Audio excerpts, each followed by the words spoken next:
শিক্ষার্থী বন্ধুরা, এসো অঙ্ক শিখি ইউটিউব চ্যানেলের জন্য 3 নাম্বার ভিডিও তৈরি করতে যাচ্ছি। আজকের গণিত ক্লাসে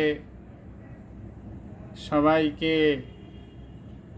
স্বাগতম জানাচ্ছি। আশা করি তোমরা সবাই ভালো আছো। আমিও তোমাদের দোয়ায় ভালো আছি।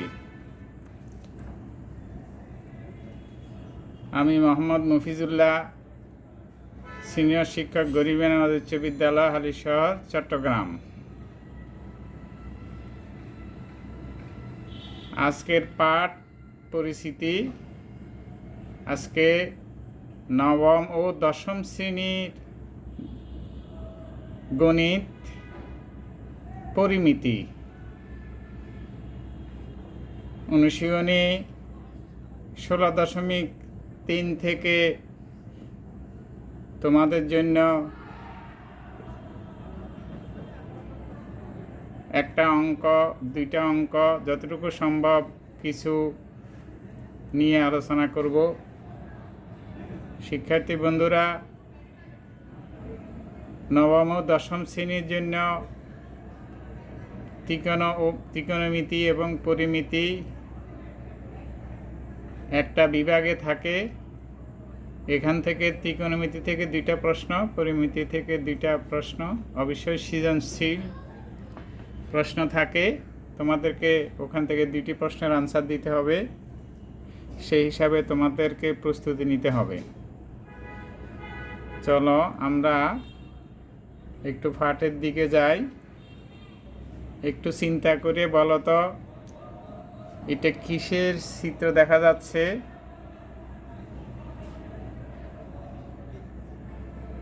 একটু চিন্তা করে বলো, কিসের চিত্র দেখা যাচ্ছে?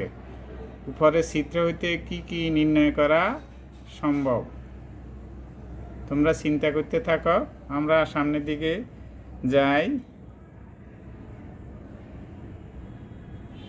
বৃত্তের ব্যাস, ব্যাসার্ধ, ক্ষেত্রফল, পরিধি ও বৃত্তাংশের ক্ষেত্রফল নির্ণয় করা যাবে। তোমরা দেখো, এটা একটা বৃত্তাকার ক্ষেত্র। এটা একটা বৃত্তাকার ক্ষেত্র। বৃত্তাকার ক্ষেত্রটির এটা হচ্ছে কেন্দ্র, আর এটা হচ্ছে ব্যাসার্ধ। এটাও হচ্ছে ব্যাসার্ধ, আর এই অংশটা হচ্ছে চাপ। পুরাটাকে আমরা বলবো পরিধি। সুতরাং বৃত্তের ব্যাস, ব্যাসার্ধ, ক্ষেত্রফল, পরিধি, বৃত্তাংশের ক্ষেত্রফল এইসব নির্ণয় করা যাবে। আমরা এই পাঠ শেষে শিক্ষার্থীরা কি শিখতে পারবে, কি জানতে পারবে, কি করতে পারবে, সেটা হলো শিক্ষণফল। বৃত্তের ব্যাস, ব্যাসার্ধ, চাপ কি সেটা বলতে পারবে, বৃত্তের পরিধি ও ব্যাস নির্ণয় করতে পারবে, বৃত্তাংশের ক্ষেত্রফল ও বৃত্তাংশস্থিত কোণ নির্ণয় করতে পারবে। বৃত্তাংশস্থিত কোণ হচ্ছে, আমি একটু দেখাই। বৃত্তাংশস্থিত কোণ হবে এই যে বৃত্তের এই চাপটা কেন্দ্রে যে কোণ উৎপন্ন করে, সেটা হলো বৃত্তাংশস্থিত কোণ। আশা করি তোমরা বুঝতে পারছ। এবার আমরা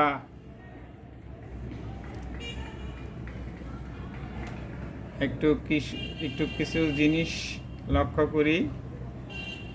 তোমরা একটু খেয়াল করো, এখানে একটা বৃত্তাকার ক্ষেত্র দেখা যাচ্ছে। এই বৃত্তের পরিধি হবে এ বি সি ডি। বৃত্তাকার ক্ষেত্রের পরিধি হবে এ বি সি ডি।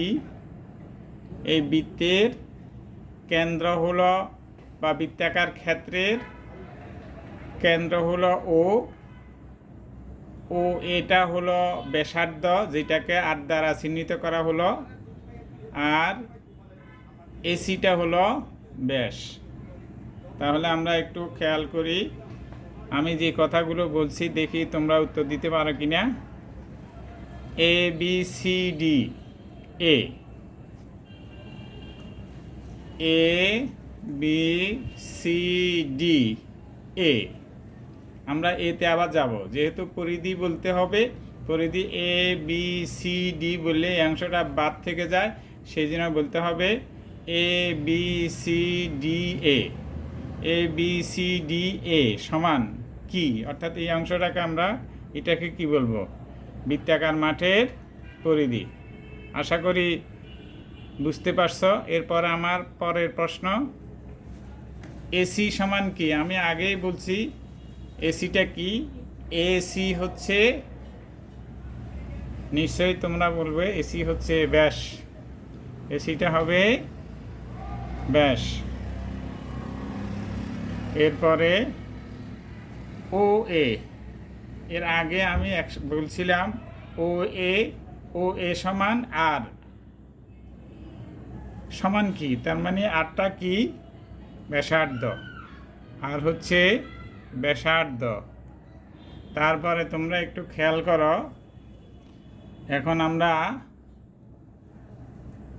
একটা তোমাদের 16.3 পরিমিতি, 16.3-এ 2 নাম্বার একটা অঙ্ক আছে, দেখবে বই খুললে দেখবে। 2 নাম্বার অঙ্ক হচ্ছে প্রতি মিনিটে 66 মিটার ব্যাগে 1.5 মিনিটে, 1.5 মানে এক সমস্ত দ্বিভাগের 1, যেটাকে আমরা 1.5 বলবো, 1.5 মিনিটে একটি ঘোড়া কোনো বৃত্তাকার মাঠ ঘুরে এলো। ধরো এটা হচ্ছে একটা বৃত্তাকার মাঠ, এটা হচ্ছে একটা ঘোড়া। এই বৃত্তাকার মাঠের চারিদিকেটি ঘোড়াটি ঘুরে আসতে সময় নিল 1.5 মিনিট। এই ঘোড়াটির ব্যাগ মানে প্রতি মিনিটে সে 66 মিটার ব্যাগ মিটার অতিক্রম করে, সেটা হলো ঘোড়াটির ব্যাগ। আমাদের কাছে প্রশ্ন হলো ওই মাঠের ব্যাস কত।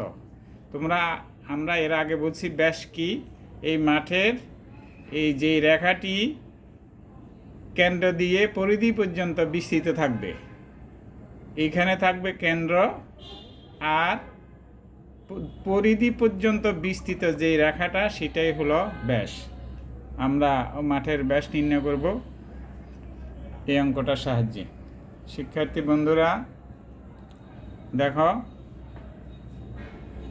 বিষয়টা একটু আকর্ষণীয় করার জন্য আমরা বৃত্তের পাশে ঘোড়া একটা দেখাইছি। দেখো এই ঘোড়াটা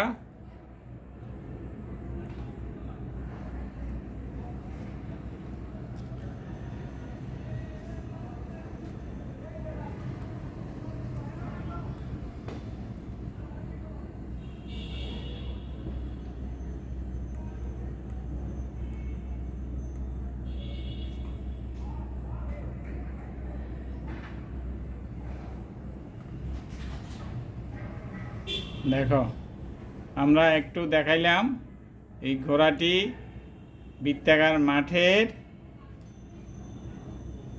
চারপাশ দিয়ে একবার ঘুরে এলো।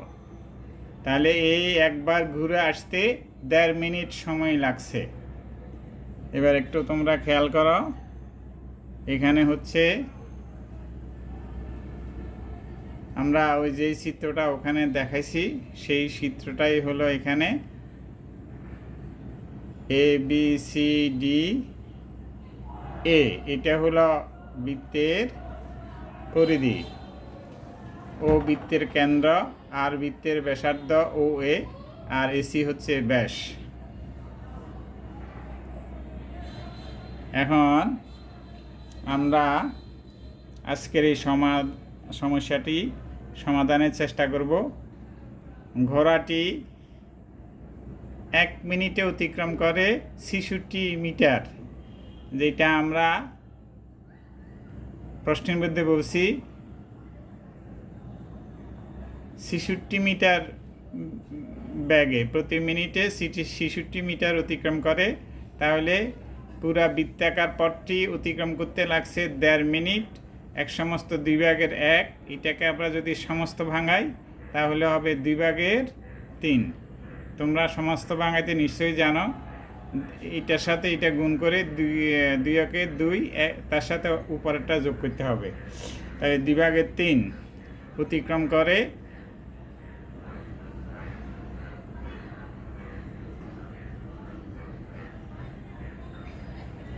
দুই ভাগের 3 মিনিটে অতিক্রম করে। আমরা ওই 66 পূরণ 2 ভাগের 3 এটাকে কাটাকাটি করলে 99 মিটার হবে।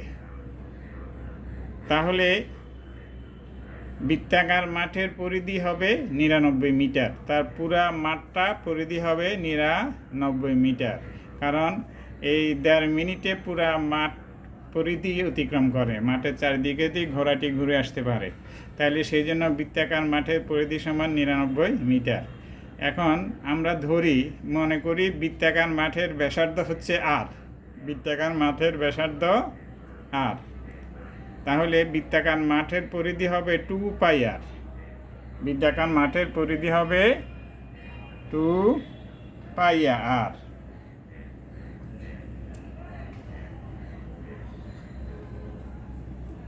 প্রশ্নমতে 2 পাই আর ইকুয়াল টু হবে 99, ওই পরিধি আমরা এখানে বের করছি, মাঠের পরিধি 99, 2 পাই আর ইকুয়াল টু 99, তাইলে 2 ইন্টু পাই এর মান তোমরা জানো, পাই এর মান 3.1416, আর আর হবে ব্যাসার্ধ, যেটার মান আমরা বের করব, সমান হবে 99। তাহলে এটাকে যদি আমরা গুণ করি, 2 ইন্টু 3.1416 ইকুয়াল টু হবে 6.2832 ইন্টু আর ইকুয়াল টু 99। সুতরাং আর ইকুয়াল টু হবে এই 99কে 6.2832 দিয়ে ভাগ, তোমরা ভাগ করে দেখবে যে 15.75633025 ইত্যাদি সংখ্যা আসবে। তাহলে এটা হলো আর মানে ব্যাসার্ধ। তাহলে এই বৃত্তাকার মাঠের ব্যাসার্ধ পাওয়া ও এ বা আর পাওয়া গেল 15.75633025। তা আর ব্যাসকে 2 দিয়ে গুণ করলে হবে ব্যাসার্ধ, যেমন এটা এসি ইকুয়াল টু ব্যাসার্ধকে 2 দিয়ে গুণ করলে হবে ব্যাস। তাহলে ও এ হচ্ছে আর ব্যাসার্ধ, আর ব্যাস হচ্ছে এসি মানে আরকে 2 দিয়ে গুণ করলে এসিকে পাওয়া যাবে। তো সুতরাং বৃত্তাকার মাঠের ব্যাস ইকুয়াল টু 2 আর, 2 ইন্টু 15.75633025, এটাকে গুণ করলে হবে 31.512605। এখন দশমিকের পরে আমরা 2 ঘর নিলেও হবে, তবে 2 ঘর নিলে দশমিকের পরে আমরা 30.51 বা 3 ঘর যদি আমরা নিই, দশমিকের পরে 3 ঘর যদি আমরা নিই তাহলে 31.512 পর্যন্ত আমরা যদি রাখি, পরে যেগুলি আমরা বাদ দিব, 2 এর পরের অঙ্কটা যদি 5 অথবা 5-এর থেকে বড় হয় তাহলে তার আগেরটার সাথে 1 যোগ হবে। এখানে যেহেতু 2 এর পরের অঙ্কটা হচ্ছে 6, তাহলে এটাকে আমরা প্রায় লিখতে হলে 2 এর সাথে 1 যোগ করতে হবে। তাহলে আমাদের এখানে প্রায় যদি আমরা লিখি বাকি অঙ্কগুলি বাদ দিয়ে, তাহলে 30.5123 লিখতে হবে। এটাই হবে আমাদের মাঠের ব্যাস। আজকের এই সমস্যাটার সমাধান হলো এটা। বৃত্তাকার মাঠের ব্যাস 31.513 অর্থাৎ 31.513 এত মিটার, প্রায়। শিক্ষার্থী বন্ধুরা, আশা করি তোমরা অঙ্কটা বুঝতে পারছো। এবার আমরা আরেকটু সামনের দিকে যাই।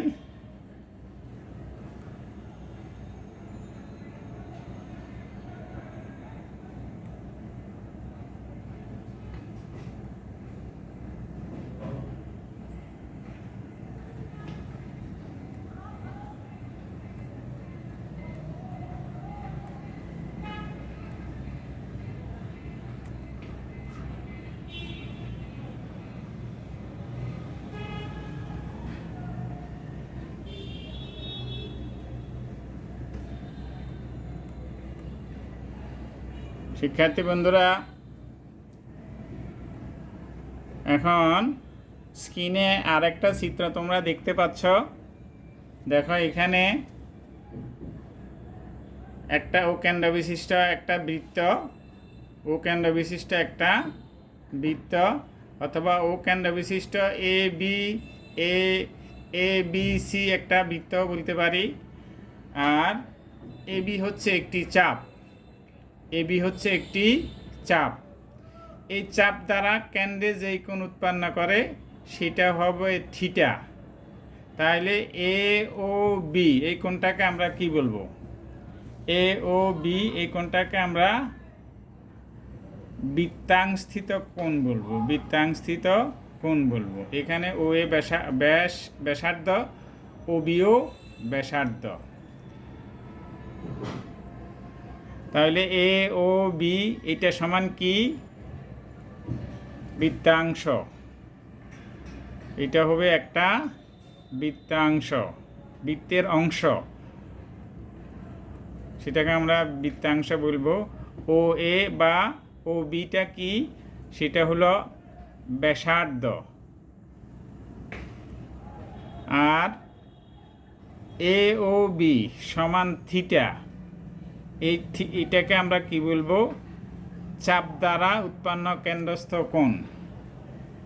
এ বি চাপ দ্বারা কেন্দ্রে উৎপন্ন কোণ, কে যে উৎপন্ন কোণ হয়, উৎপন্ন করে সেটা কেন্দ্রস্থ কোণ।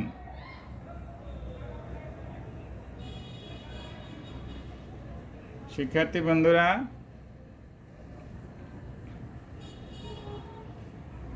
কারেন্ট তো চলে গেছে, এখন দেখি আর কতটুকু চলে। ও আসছে কারেন্ট আবার। এবার দেখো, এখানে একটা সূত্র দেখা যাচ্ছে, এখানে একটা সূত্র দেখা যাচ্ছে বৃত্তাংশের ক্ষেত্রফল। আমরা ওখানে যে বৃত্তাংশটা দেখাইছি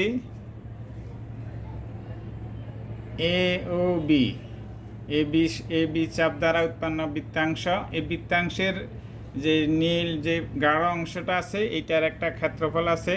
এই ক্ষেত্রফল নির্ণয়ের জন্য একটা সূত্র আছে, theta by 360 degree into phi আর স্কোয়ার বর্গ একক। এককটা ব্যাসার্ধের এককের উপর নির্ভর করবে। মিটার হলে বর্গ মিটার, সেন্টিমিটার হলে বর্গ সেন্টিমিটার, ফুট হলে বর্গ ফুট। অর্থাৎ বৃত্তাংশের ক্ষেত্রফল হবে থিটা বাই 360 ইন্টু পূরণ পাই আর স্কোয়ার। এটা হলো বৃত্তাংশের ক্ষেত্রফলের সূত্র। আমরা আমাদেরকে যদি ওই প্রশ্নের মধ্যে একটা বৃত্তাংশের ক্ষেত্রফল বের করতে বলে, তাইলে আমাদের দুইটা জিনিস জানা থাকলে হবে। একটা হবে থিটা নির্দিষ্ট একটা মান দেওয়া থাকবে, আর এর মান দেওয়া থাকলেই হবে। থিটা মান দেওয়া থাকলে থিটার মানটা বসাবো, আর এর মানটা বসাবো, আর পাইয়ের মান তো আছেই 3.1416। এই মানটা বসাইলে আমরা এই বৃত্তাংশের ক্ষেত্রফল নির্ণয় করতে পারবো। আশা করি এই কাজটা তোমরা করতে পারবে। তাহলে তোমাদের জন্য একটা কাজ দিচ্ছি, সেটা হচ্ছে একটি বৃত্তাংশের ক্ষেত্রফল 77 বর্গমিটার এবং বৃত্তের ব্যাসার্ধ 21 মিটার। বৃত্তচাপটি কেন্দ্রে যেই কোণ উৎপন্ন করে তা নির্ণয় করো। যেই কোণ উৎপন্ন করে তা নির্ণয় করো। দেখো এই উপরে যে সূত্রটা দেখা যাচ্ছে, এখানে বৃত্তাংশের ক্ষেত্রফলের জায়গা আমরা 77 বসাই দিব, আর